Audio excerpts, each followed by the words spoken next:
Yeah, but it's always been a contentious issue with sample books. Um,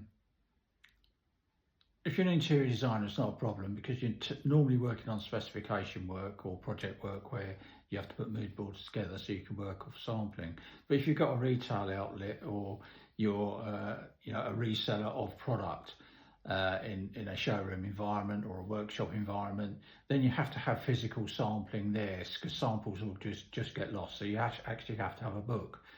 Now, manufacturers have to produce these books at great expense to be able to get into the marketplace. And there is this argument, and it is an argument that I sometimes have, is that some people say, well, look, the company should give this to us free of charge because we're selling their fabric for them. Well, that's not quite how it works. If you're a retailer, and it doesn't matter whether you're selling beds, upholstery, furniture, you actually have to pay for your furniture to put it on your showroom floor. That's right, isn't it? So the argument can be that, well, yes, but we've got a product at the end of it that we can sell off and we get our money back on it and make a profit on it. Well, yes, there is that argument, but you can also do the same with sample books, and it's because people don't use sample books correctly, in my opinion. I'm not saying everybody, but a lot of people do, is that they'll order books to sell the fabric because they like the fabric. But what happens is the book comes in, they unbox it, they look through it, they price it up, they show the staff, etc. Then it gets put on a shelf with all the other books. And unless somebody makes a conscious effort to pull that book out, it sometimes becomes a lucky dip. And what I mean by that is that you could go into some shops and the customer will come in and say, look, I'm looking for a striped fabric, I'm looking for a floral fabric. I've seen it myself. I've been in situations where I have seen it, and someone will say, well, all the floral books are over there, all the striped fabrics are all over there. No, wait.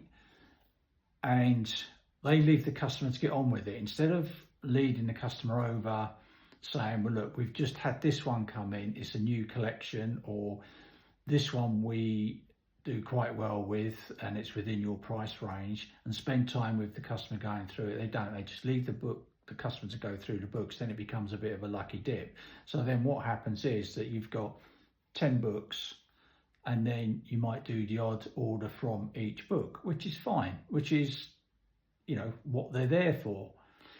But you then got to say, well, look, if you've got a book that you are using on a regular basis, you are getting your money back on that, and you've made investment in that book and you're making money off that book.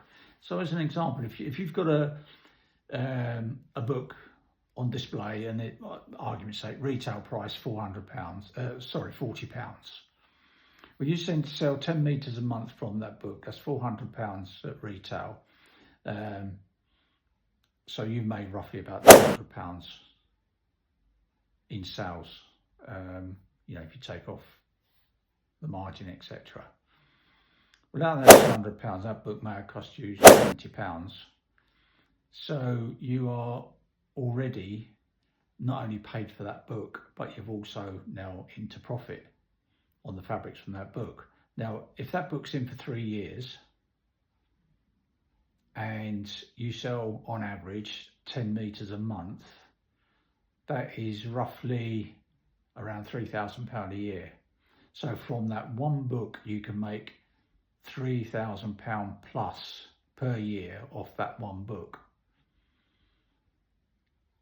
So that's the argument for charging for books, is that yes, you like the brand, you like the product. To have that in your shop, you have got to pay for it. You go to a Ferrari showroom isn't given Ferrari cars. They have to buy those cars to be able to resell them on.